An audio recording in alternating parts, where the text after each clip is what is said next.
Welcome to Breaking Through with me, Kristen Ralph Finkbeiner, powered by Moms Rising. I'm so glad you're listening. We start out talking about the Epstein files and getting the real truth to people. Then we touch base with Equal Pay Day in 2026 and why it's a day to activate, not celebrate. Following that segment, we hear about some wins against all odds in New Hampshire. Get ready to have hope. And then we close the show with even more hope, talking about school board races across the nation and how wins are advancing. We're going to jump right in with our first guest. We are joined by a radio superstar, Matt McNeil, who is a broadcaster at 9:50 a.m. Welcome, Matt. Thanks for being here. Nice to be with you. Thank you very much for having me on your show. It's very nice of you. I love that you're here. So, people, we don't talk about this very much, but radio is a thing. Radio is a thing. There's lots of social media. There's lots of Twitter. There's lots of X now it's called, of course, Blue Sky, you name it. There's lots of different outlets for people to make their voices heard. And we rarely talk about radio. So, Matt, why is radio still important?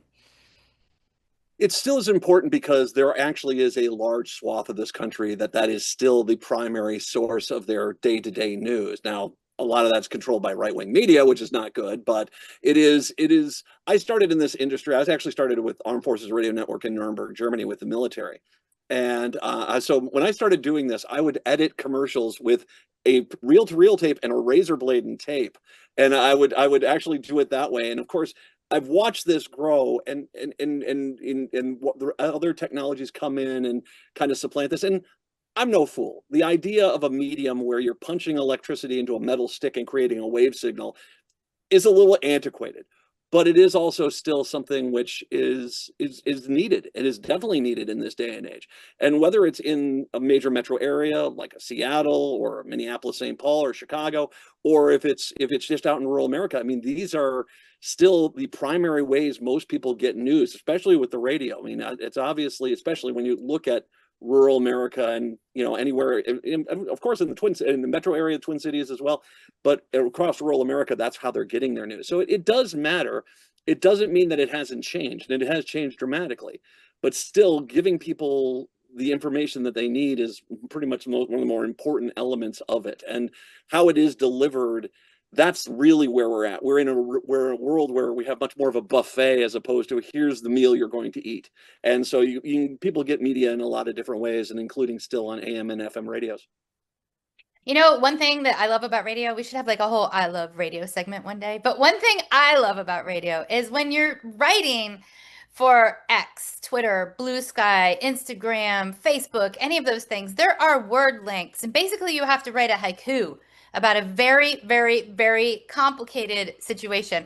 And things are complicated, you all. Have you looked at the headlines? Things are complicated. So it's very hard to have a conversation, to have a description, to have sort of a sharing of actual real life information that isn't disinformation or misinformation with a very short haiku length social media content, or even a short video. You know, a lot of times we can do like these videos that are 30 seconds and it's like, woo, we're going to share everything in 30 seconds. Well, you just can't. One of the things that you mentioned is that you actually got started in military radio. Yes. And that right there, talking about the military, the United States of America, patriotism and democracy, is a complicated situation. And my family, we would call that a level 22 situation out of 10 levels. And so I'm wondering, what are your thoughts as somebody who has done media with and for the military, is doing media now, about the current situation that we are having with Donald Trump's wars, plural? Media as a whole, when you do radio, it is an incredibly unforgiving medium, because if I say something in that microphone, I'm not bringing it back. There's no editing. There's no things post-production. So you've got to kind of think about these things.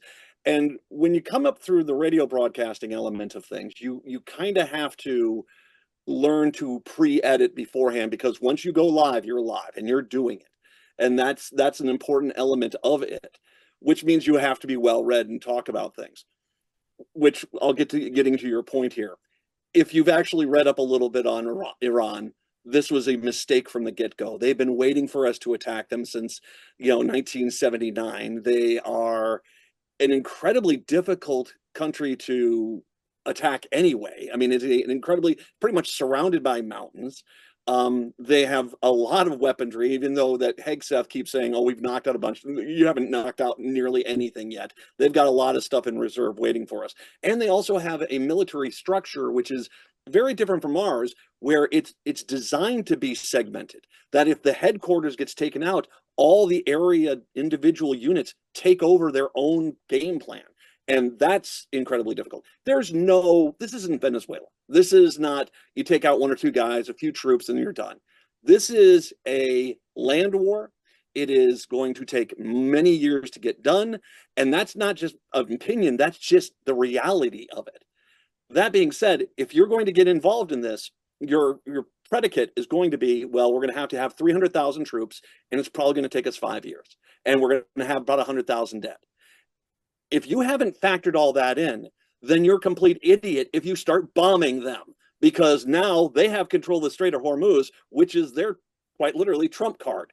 And they can control the oil exports out of the Persian Gulf fairly conveniently. I mean, if you look at the geography, they can just launch stuff down. This isn't missiles and jets. This is just field artillery. They can nail boats out there and drones today. It is a nightmarish situation. You're putting a lot of our troops in harm's way, which they should not be put in harm's way. And it's misguided because the person who has the agenda here is Benjamin Netanyahu. He hates Iran, but he knows that Israel could not take Iran out because of the manpower needs. So basically, he's getting the United States to be as heavy, and we should not be there right now. We just should not. Do you think it's a coincidence that Donald Trump has intensified this conflict at a time when the Epstein files were just starting to be more fully released and more fully seen? And so the headlines went from Epstein files to Donald Trump's, I would say, illegal war. Congress did not approve of this war. He's spending over $1 billion a day, you all, $1 billion with a B, on this, I would say, illegal conflict, as he is also cutting our healthcare, cutting our childcare, cutting our nutrition programs. So the programs that families actually want and need to thrive in America are being cut as he's spending this money. And to get back to the start of my question, as the Epstein files were first starting to really, really come out in a bigger way. Do you think it's a coincidence? Oh, no, it's not. He is desperate. Trump has a game plan. He does. He is not just a random fool. He knows what he's doing. If really, really bad news was going to come on out, Donald Trump would go out to the White House press corps, drop his pants, wave his caboose cheeks at them, and then walk off the stage, because he knows no matter what bad news is there, they have to cover that. And that is his entire modus operandi. He invaded Minneapolis to try to get the Epstein files off the front page, but Minneapolis went so bad, he had to release the Epstein files to get Minneapolis off the front page. Of course he invaded Iran to get the Epstein files. It was a few days earlier that came out the report that he's alleged to have raped children and beat them, and that's obviously something he's trying to keep hidden. Now, the Epstein files are once again percolating back up because people are like, no, this is still important. And so I noticed the other day was he released, oh, we're going to start talking about all the aliens we now know about, UFOs. He is frantically trying to do this, which creates a problem because I can't say for sure one way or another. Would the guy drop a nuke to try to keep the Epstein files from coming on out? If that was his end game, yes, I think he would. I think he would nuke somebody and just hope that no one ever noticed the Epstein files there. He really is that stupid. And he's also that desperate. And when you get people who are stupid and desperate, they do horrendous things usually. Let us hope that nuke option does not happen. One of the other desperate things that we're seeing Donald Trump do is move forward with pushing the, quote, SAVE Act, which saves nobody. It's a voter suppression act, through Congress as his, quote, top priority. Okay, I fainted 500 times because we have over 1 million members of MomsRising, and not once have I heard anybody say my top priority is to make it so that I cannot vote. That is not something that I ever hear. So when we're talking about desperate acts, we're also looking at, Trump's policies are polling very low, not just with Democrats, but with Republicans, independents, libertarians, Green Party. They are not helping anyone. We're seeing an affordability crisis. We're seeing costs rising. Even this conflict that we're talking about, the war that is happening is increasing gas prices tremendously for families across America. So Trump's policies are failing America. So that means he's extra worried about the midterms. And the only way that he thinks, apparently, that he can win the midterms is by cheating. And the SAVE Act is basically a cheating act, which says that you have to have your birth certificate match your current name on your current legal documentation. So like for me, you might have noticed my name is Kristen Ralph Finkbeiner. My birth certificate in no way, shape, or form matches my driver's license, even though it's all legal, right? And so that means that in order to vote, I would need a passport. Now, a passport costs about $200 a person, right? And get this, passports are pretty hard to get. There's a backlog. People have been laying off government workers. And we just had U.S. Secretary of State Marco Rubio close passport accessibility in at least 15% of libraries. What? So they're also blocking off accessibility to get your passports from the Trump administration. So this is ridiculous. And might I add, before we go into this, because I've had some social media, I will call them debates on this, it is already illegal to vote if you're not a U.S. citizen. There is already required documentation in order to register to vote. We don't have a problem with people voting who are not U.S. citizens. There is no documentation of that, right? So this is purely a voter suppression bill. What do you think about this voter suppression bill in the context of what you're talking about, which is Donald Trump flailing with failed policies? If you go back to 1930, 1930 was a massive upheaval. I mean, the Hoover administration had screwed up so badly after the Depression. The Republicans out before that had a filibuster-proof majority in the Senate and a massive majority in the House.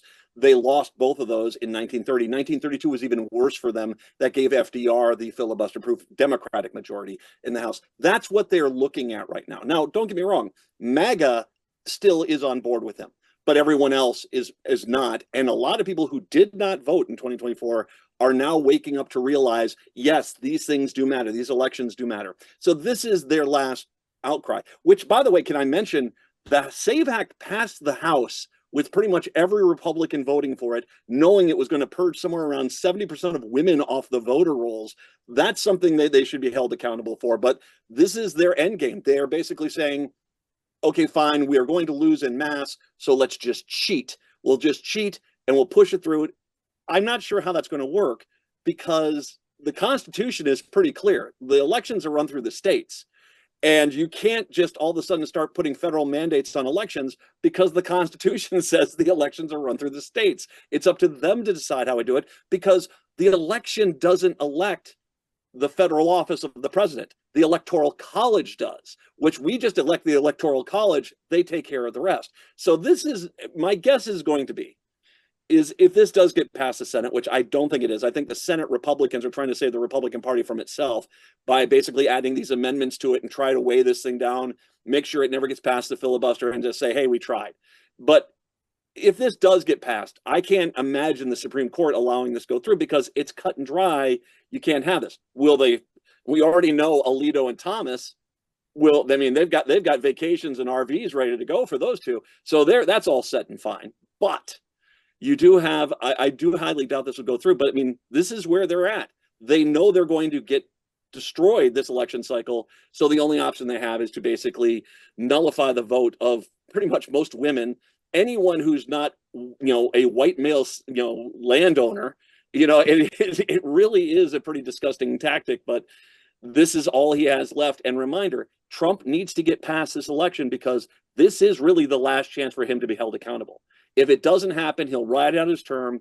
He'll go there, and right before the new Senate and Congress get sworn in, he'll resign, give it to J.D. Vance, and run out the door because he never wants to be held accountable. This is the last chance to do so. He knows that, and that's why he's doing it. So everybody, even though a lot of people think it would be a long shot for this to pass, it did pass the House. So this is not something that we are saying Chicken Little, the sky is falling when it's not. So call your U.S. Senator and say, vote no on the SAVE Act. I want my right to vote protected. Thank you very much. So vote no on the SAVE Act. And how can people listen to you? You can listen to me on AM 950 KTNF in Minneapolis, St. Paul, on KKNW in Seattle. They have me out there sometimes in the afternoon drive and at night. And WCPT in Chicago has my show on at 9 o'clock in the evenings, and then on the Blue Amp Media Network on Substack. Thank you so much for being on. Thanks for all you do. Thank you, thank you, thank you for talking. Thank you. My pleasure. Thank you so much for having me. It's been an absolute pleasure. Thank you. Stick around. Next up, we're talking about Equal Pay Day and why it's a day to activate, not celebrate. Back in a quick flash. We are joined by one of my very favorite leaders on the actual planet Earth, Jocelyn Frye, who is president of the National Partnership for Women and Families. Welcome, Jocelyn. Thank you, Kristen. This is always my favorite show to do. It's so great to be here with you. I love it. We love having you on. Thank you. I want to talk about all the things because you have such good insights, expertise, and actually action steps on all the things. And that means I'm not sure where to start first. But I want to start by talking about Women's Equal Pay Day. We have March 26th as Women's Equal Pay Day. That means that across all races and ethnicities, on average, women are having to work into March 26th to earn what men on average earned in 2025. Can you share a little bit about the importance of Women's Equal Pay Day, how it's not a day to celebrate, it's a day to activate, and what is happening with the wage gaps right now? Yeah, it's a great question, and thank you. Thank you for having me. It's always great to be here. I'll say a couple things. As you already alluded to, this is not a day to celebrate, but it is a day to recognize that women and men are not paid equitably, that women historically have earned lower wages, regardless of where they stand in terms of their career level. This is true of young workers, it's true of mid-level workers, it's true of older workers. The wage gap tends to get wider as women get older. The wage gap, depending on if you're talking about full-time workers, or all workers. If you're talking about full-time workers, it's around 81 cents. If you're talking about all workers, which includes part-time workers, the wage gap gets a little bit wider. It's 76 cents. But as you pointed out, what it means is that women are not earning the same wages as men, and they have to work longer and harder to get to the same level that men do in a year. And it's even tougher if you're talking about different groups of women of color. So it's important to recognize that notwithstanding our theoretical commitment to fairness and equity, that what's really happening in the workplace is that women are often being left behind in terms of wages, and not earning at the level that they should. And there are strategies that we can deploy to close that gap, and we should be really focused on deploying those strategies and recognizing that absent those strategies, that we will continue to have workplaces that operate unfairly. I want to dive into the solutions, but before we do that, I really think it's important to talk about the report that just came out from the National Partnership for Women and Families this week, which is the wage gap IRL in real life for women of color. We know, as you just said, that there's an average wage gap that is happening across people of all races and ethnicities who are women. And that due to structural racism, we're seeing increased intensified wage gaps for women of color, and then also for moms, and then also for moms of color, right? It just continues all the way down the line. And can you share a little bit about your wage gap IRL report? Yeah, no, absolutely. And thank you for lifting it up. One of the things that we wanted to do was to make the point that you just made, that people often talk about the gender wage gap, but if all you do is just talk about women and men, while that wage gap is important, it tells only a piece of the story.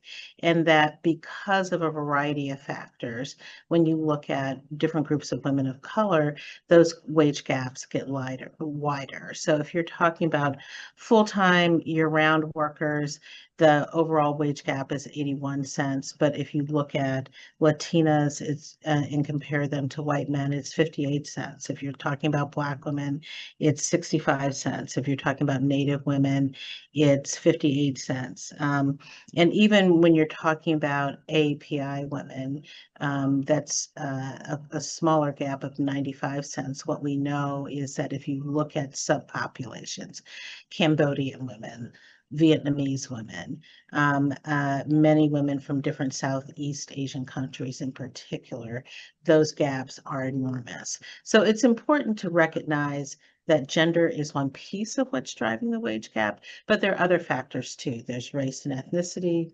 We know there's occupational segregation. We know that there's work-family imbalances, the lack of paid leave, the lack of paid sick leave. All of those things actually fuel the wage gap. And so we wanted to tell that story. We talk about how you see the wage gap in different types of occupations and industries. You see it regardless of education level. As I said earlier, it tends to get wider as women get older. All of those breakdowns are important for understanding that there are a lot of different factors driving the wage gap. And that requires us to have a range of interventions. And as you noted, moms experience a wage gap. And a lot of that is due to the fact that moms are disproportionately more likely to be doing caregiving. They're caring for young kids. They're in and out of the workforce more frequently. And because we don't have policies like paid leave, because we don't have robust child care supports, women pay the price.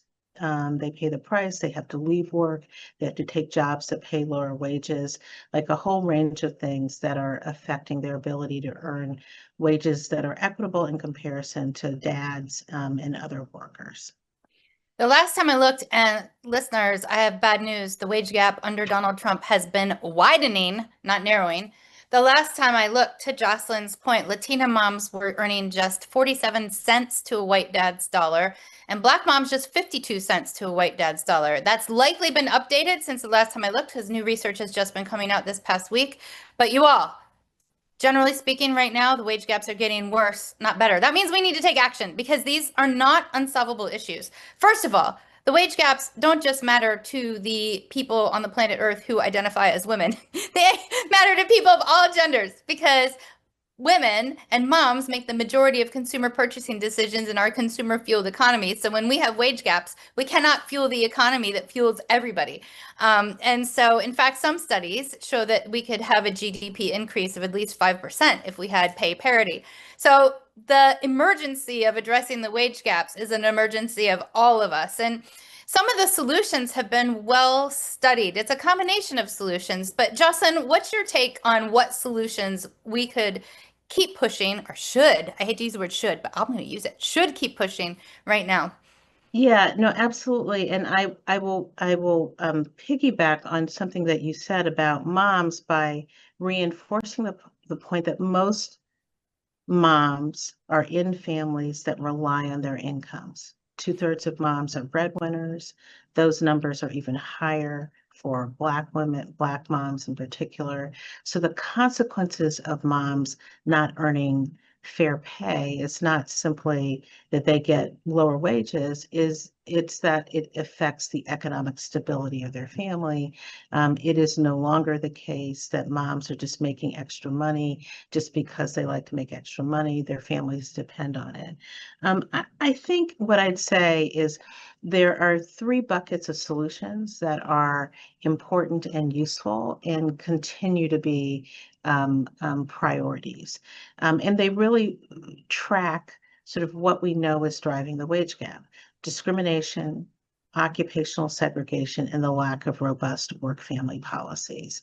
So in discrimination, there are things like the Paycheck Fairness Act, but there are also strategies around greater pay transparency, reducing things like the use of salary history, all of those things that cement discrimination in how women are being paid. So there are those strategies that make a lot of sense. And also just quite frankly, making sure that women's wages are higher. Things like the Raise the Wage Act and other strategies to raise minimum wages, because we know women are disproportionately more likely to be in minimum wage jobs. We know that's true particularly of folks who are in tip jobs, disabled workers. You know, there are strategies just to raise the wages of the lowest paid workers, which also includes a number of women as well.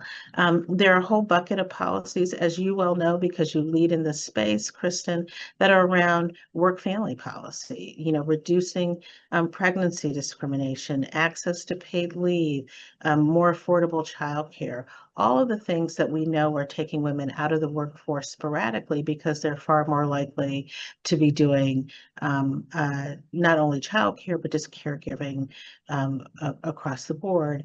And the last thing that I would say about occupational segregation, we know that women are disproportionately concentrated in lower paying jobs and some of the higher paying, often what people call non-traditional jobs. It's harder for women to break in.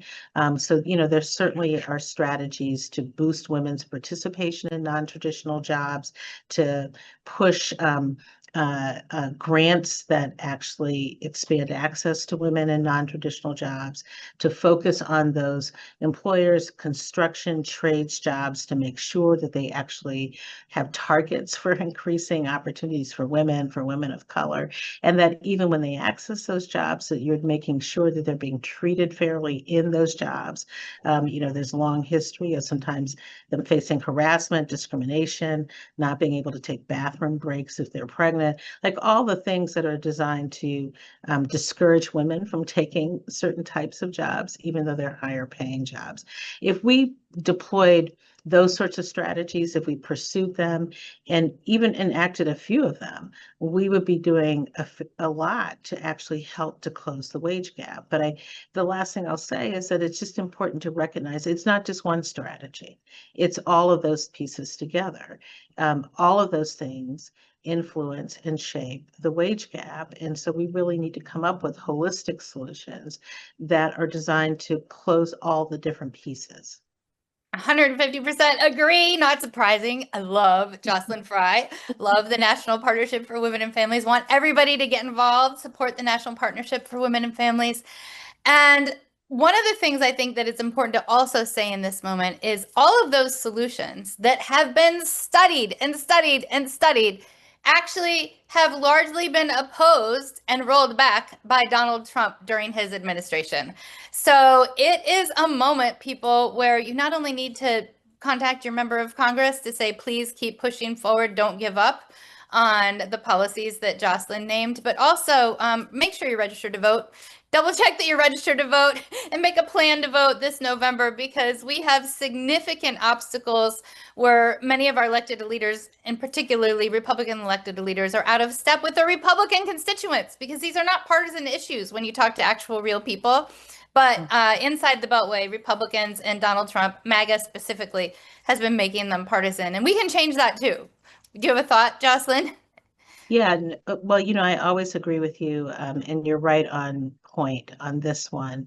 These are not controversial issues in most corners of the country. They're also very much not Republican or Democratic issues, even when there are variations in sort of uh, um, uh, emphasis. At the end of the day, large majorities across the board, across race, across ethnicity, believe in a lot of the policies that we're talking about, and they believe in fairness. People believe that people ought to be treated fairly and paid fairly for their work, and they recognize that discrimination actually does exist. So in that sense, there isn't a lot of disagreement in the broad public about whether or not we ought to have robust enforcement of the law, whether or not we ought to make sure and prioritize that people are being paid fairly, that we have access to work family policies. Like, these are just not controversial issues.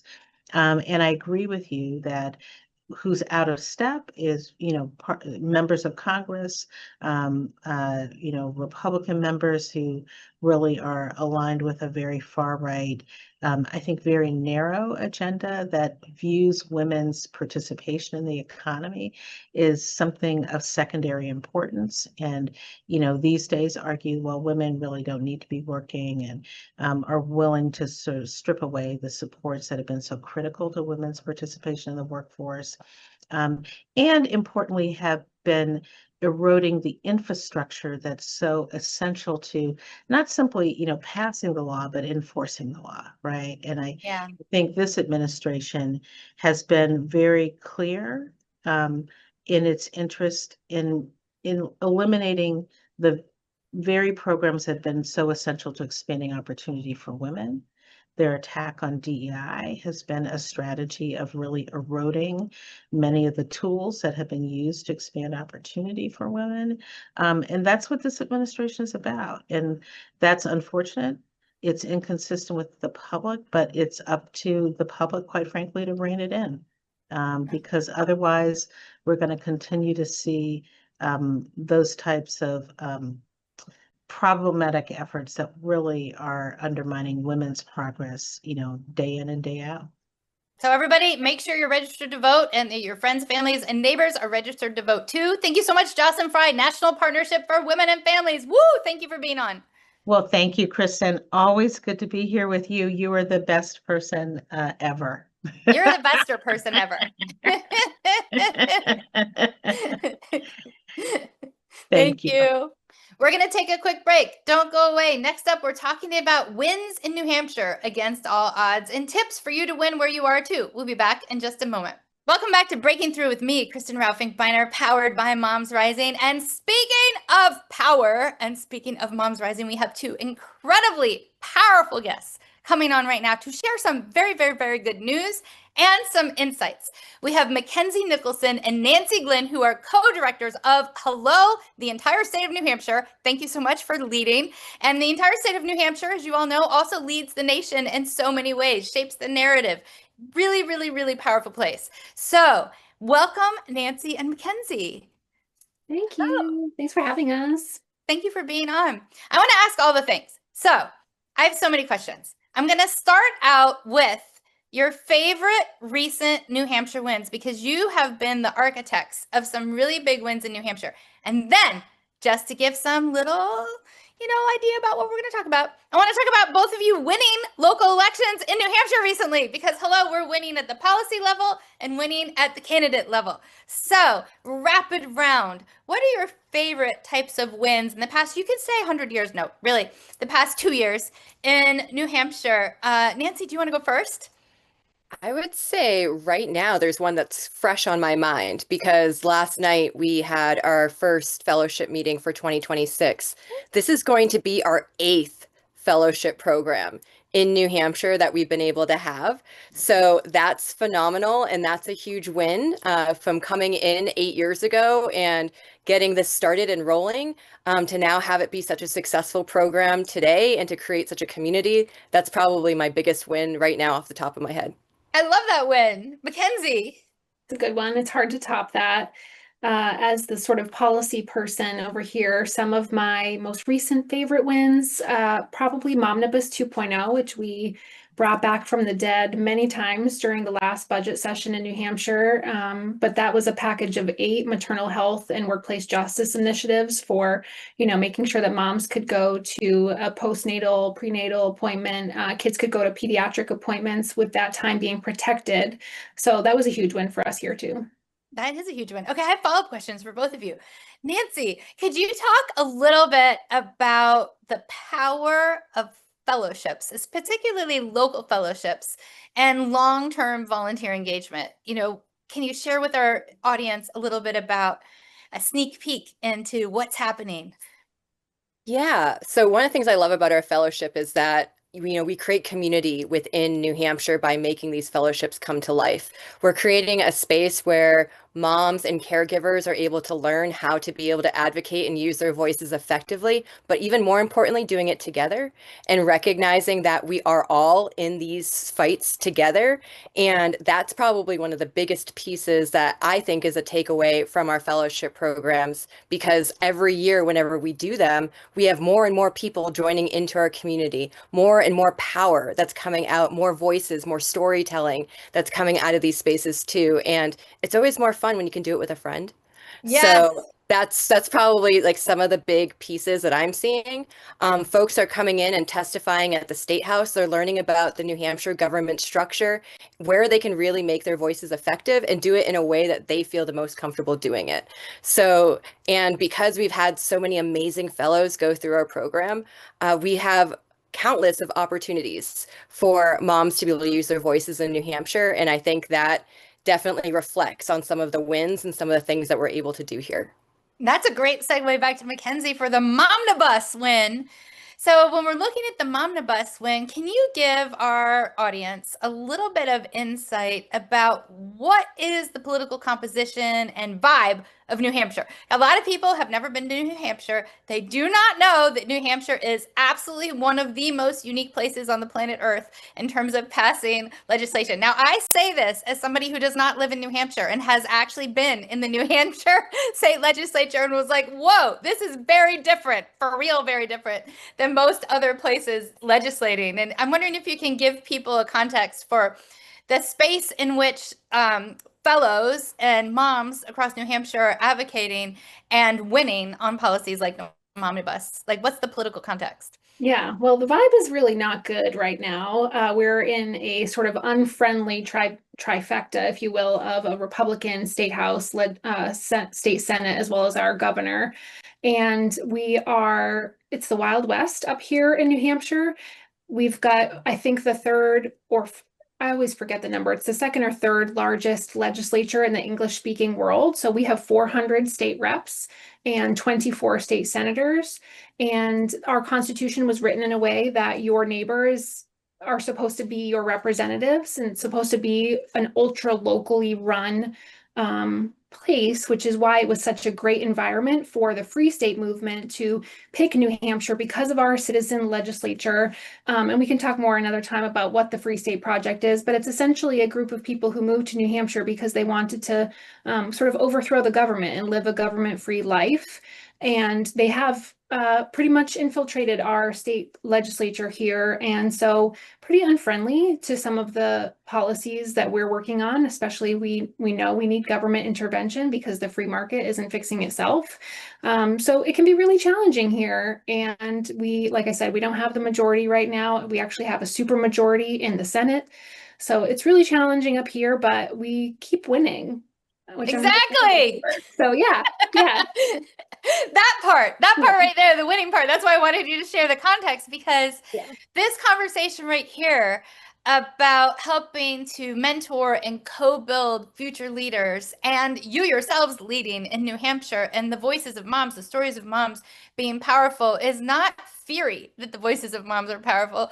The voices of moms are winning in New Hampshire against a lot of odds stacked against moms, and that is pretty incredible. So if you're out there watching or listening, I would like you to have a moment of hope right here. Give New Hampshire moms, MacKenzie and Nancy as well, a round of applause for just persisting, for not giving up, and for winning again in a political climate that is stacked against wins. I mean, it is really important. And I want to talk more about that, but I also want to talk about both of you running and winning. And MacKenzie, do you want to go first? What sparked you to run for local office, and talk about, what did it feel like to win? I have all the questions. Thank you. Well, I'll be honest, it was my partner in crime, Nancy Glynn, who really inspired me to run. She's a hard act to follow, which you'll hear more about what she does later. So I truly still feel, like I need to step into a bigger role. But my town had 2 school board openings, and there were two mom candidates and a dad who was a homeschooler who really doesn't participate in our school's culture at all. So me and the other mom teamed up and kind of ran a campaign on mom power, and being too extreme. We were actually called Too Extreme, which I'm really proud of us for being extremely dedicated to our kids in New Hampshire and in Nottingham. So it was a really great campaign. I'm really excited to get started. I feel very blessed. Our school is a really great school to be a part of. And honestly, when I won, and Nancy's gonna laugh because she's gonna say I told you so, but I was like, oh, that really wasn't that hard. And I was like kind of not surprised, but just it really is that easy, I think. You just have to do it and you just have to jump in. So yeah. I love that you jumped in with other people too. It made it, I bet, feel a lot less foreboding. Definitely. Nancy, to you, what sparked you to run and how's it feel winning again? So I hold 3 elected offices for my town. So I'm chair of our library board of trustees. I'm also a select board member, the first select woman in over 20 years, first ever woman of color to hold a select board seat in my town. And then I'm also the representative on my regional school board as well. So between all of those, I think really it was honestly a lot of the work that I've done with Moms Rising in really recognizing the importance of our voices and having a seat at the table. And when an opportunity arises for a caregiver or a woman to be able to step into those situations, you need to take it. And you end up learning so much sometimes about random things that you really never wanted to learn anything about. But I'm one of those brains that likes to just continue to learn and absorb more and more and more. And this was an opportunity to be able to do that.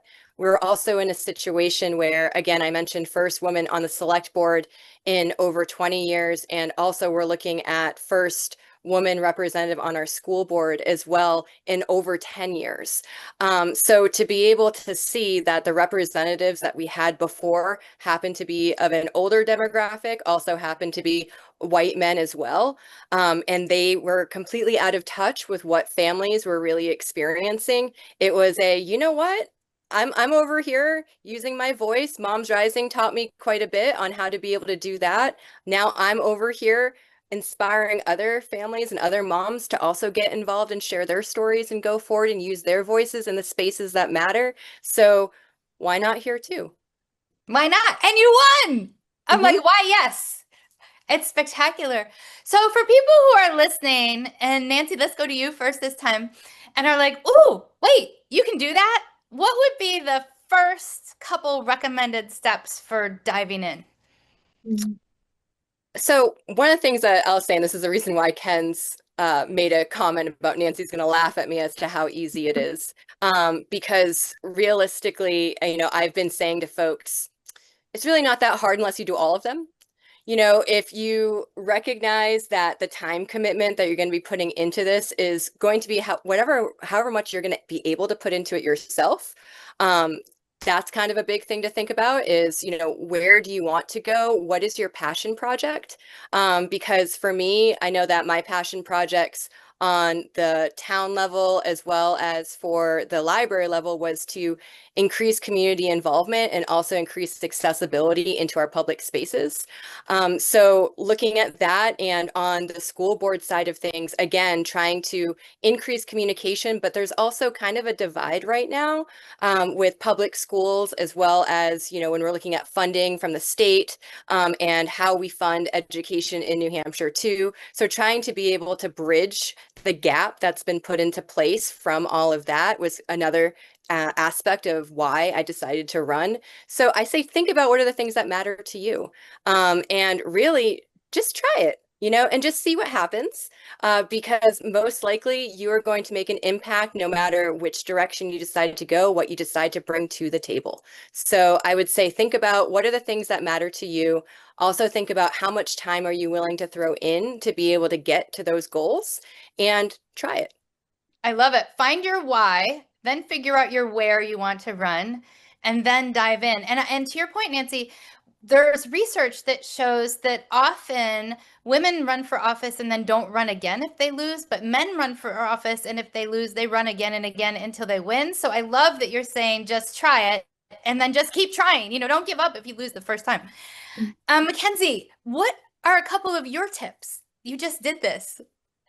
I think one was activating my community. I spent a lot of time considering, who I had seen being active in our policy and advocacy world. And so I was sort of thinking, like, who can I activate that mom phone tree so that they can tell one person? So that was really helpful, is having a community of people who were really behind me. That was super helpful.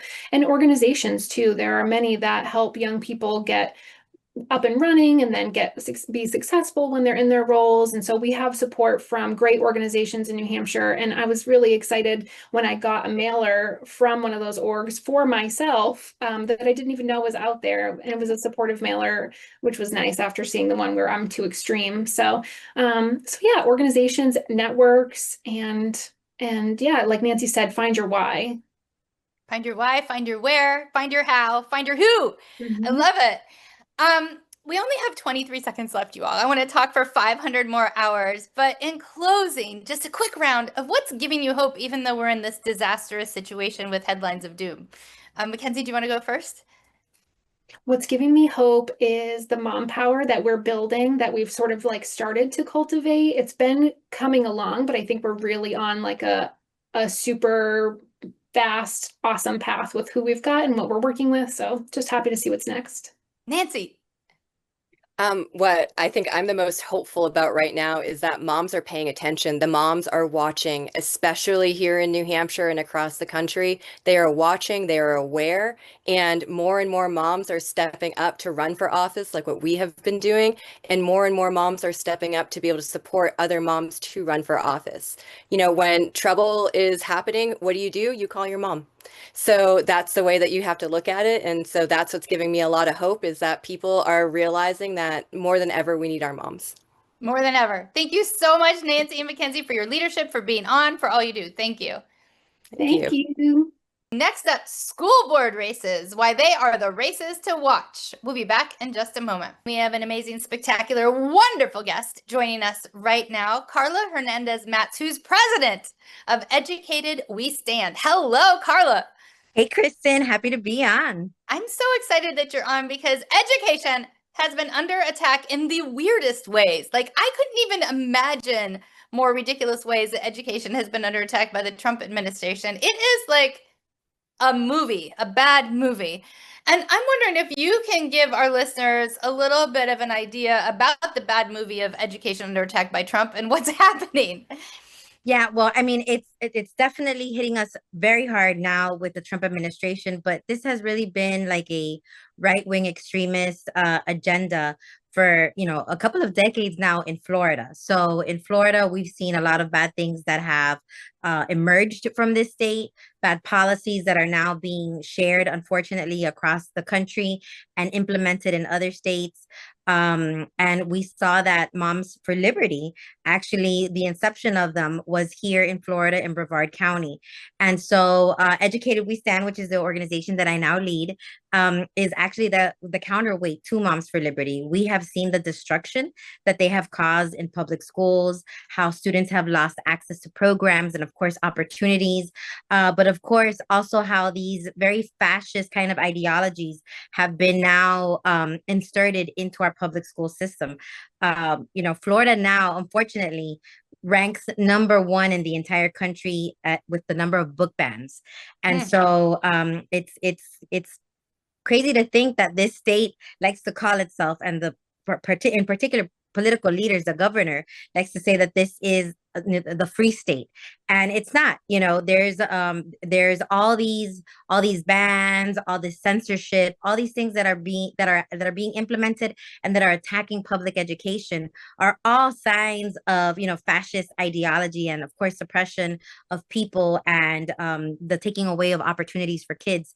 And so yeah, we've seen a lot of that here. Censoring of teachers. We also have probably one of the highest vacancies in the entire country. Earlier this year, the number was 3,000 teacher vacancies in the state of Florida. And so this is really impacting our day-to-day lives, because when children don't have access to a high quality teacher that's in front of them from day one, this is time and opportunities that we don't get back with our babies anymore. And every moment, every day matters in how we're able to shape and, of course, impart knowledge on our kids. And so we're seeing how that is really undermining education, the underfunding, the political attacks. I mean, we're just seeing a lot of these really bad policies being incubated here in the state of Florida. And so that's why we exist, because we are fighting back. We are, the counterweight, making sure that we elect pro-public candidates into our school boards who care about research-based policies, who care about our children, and who want to offer our kids opportunities, not limit our kids from, having access to those things. And one of the things we've seen, and I'm so thankful that you brought Florida into the conversation, because of course you're exactly right, because hello, you are you. And in your exact rightness, we saw Florida really be the canary and the continued canary in the coal mine for the destruction of public education. We've seen these policies that are being pushed at the federal level, both passed and implemented in many places, as you just said, in Florida, to actually disastrous results.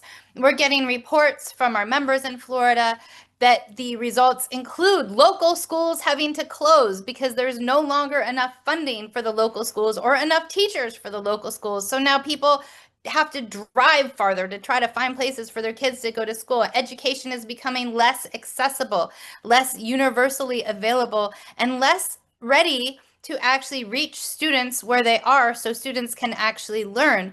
And then we're hearing, and this is really interesting, that the public in Florida is less and less agreeing with the Moms, I have to say against liberty, I can't say for liberty, the Moms Against Liberty agenda of basically having censorship, having book bans, having less access to education, pushing teachers out, pushing schools to close, all of that.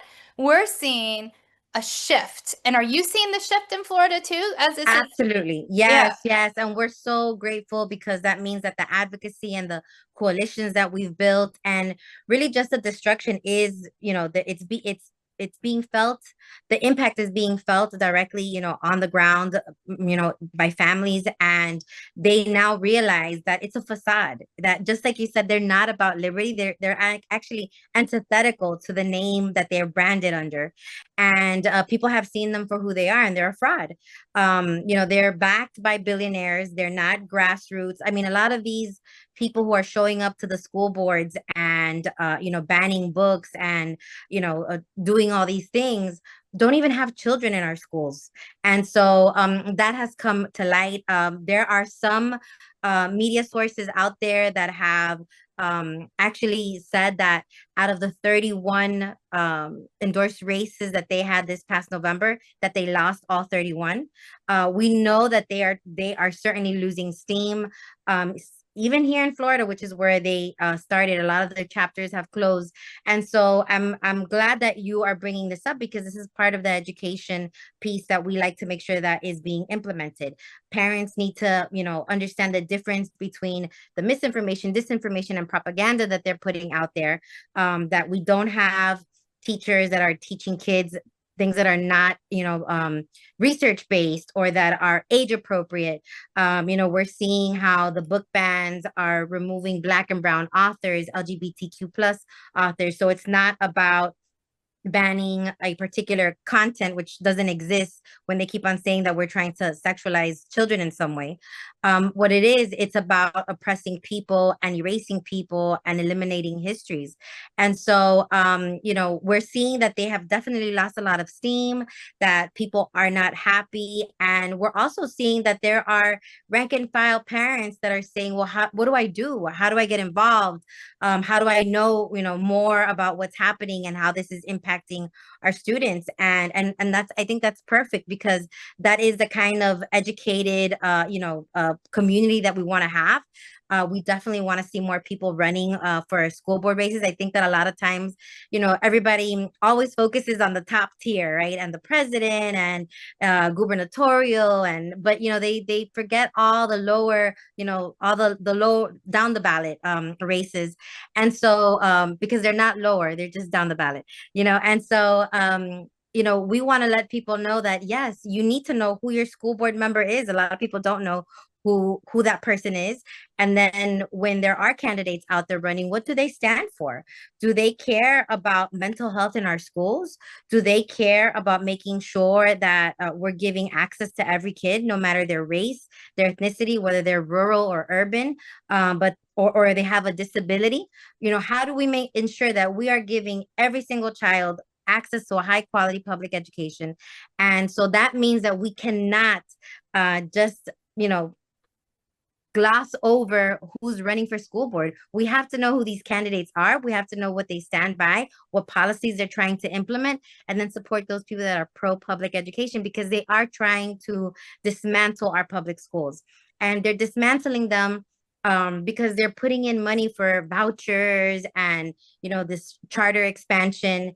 And really what they're doing is that they're robbing our public schools from resources. And public schools teach about 50 million of our kids, 50 million of our babies. And I say ours because my kids are in our public schools. And so, I'm also a mom and a teacher and an advocate. And I want to make sure that everybody's children have access to high quality public education. So this is important because it's going to break or make our economies in the future. Yeah, and I'm glad you brought up vouchers. I want to let our listeners, our audience know that we're seeing a pattern in places like Florida where this legislation or these changes is farther down the road to implementation, that the voucher program is sucking money out of the public school system into private funds in areas, and then the public schools are having to close. So it's actually limiting access for people to get education. I know that the voucher system is sometimes sold as, oh, we're increasing access. It's doing the opposite when it is being implemented in places like Florida. So like the talking points aren't matching the reality. You know how they say the famous quote, I believe from Maya Angelou, watch what people do, not what they say. Absolutely. But this is an instance of what people are promising with the voucher system is not the reality. Do you want to speak to that just for a second? Yes. So, what we're seeing is precisely that there are funneling public dollars into unaccountable private institutions. And what we've noticed now that it's been implemented for a few years, is that they have not created more access. They're actually giving vouchers to people who are already paying full price to go to private schools. So they're subsidizing these families that already had the money. And I think Diane Ravitch, she was able to explain it really clearly recently. She said, look, if you want to have a private security for your school, for your house, that's fine. But then you have to pay for it, because at the end of the day, our community pays for the public police to make sure that they secure everybody. And it's the same thing for public schools. We have to make sure that we have the funding for our public schools.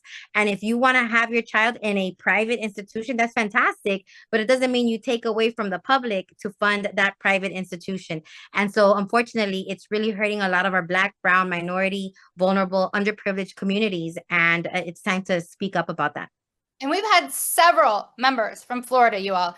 I'm not making this up. I'm like saying that I've actually talked to people who live in Florida who their local school has actually closed because private voucher ventures have sucked too much money out of the public system. So this is not like this might happen. This is actually happening. It's happening. Yeah, it's happening all across Florida right now. Yes, it is. Yeah. People don't realize that sometimes. They're like, oh, this is like maybe like a worst case scenario planning. I'm like, no, this is a worst case scenario happening. Yeah, it's happening. So what can people do? We have about a minute and a half left. What's your advice for listeners? Number one, I need you to know who your school board members are. So figure that out. A lot of people don't even know what district they're in. Find out when the next election is happening. Get to know who those candidates are. Please look us up. We are educatedwestand.com. So I'll say that again, educatedwestand.com.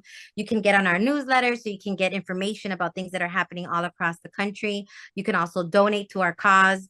We are here to help not only recruit, but support and elect pro-public education candidates all across this country, but very specifically right now, we're looking at swing states. We want to make sure that we are able to kick out those Moms for Liberty candidates that are dismantling our public schools, and that we support pro-public education candidates that are going to be sensible, research-based, and really have the well-being of our kids in mind, because we know that education is the cornerstone of democracy. So check us out, Educated We Stand. Make sure you vote and that you're voting down ballot for people who care about our schools and our communities.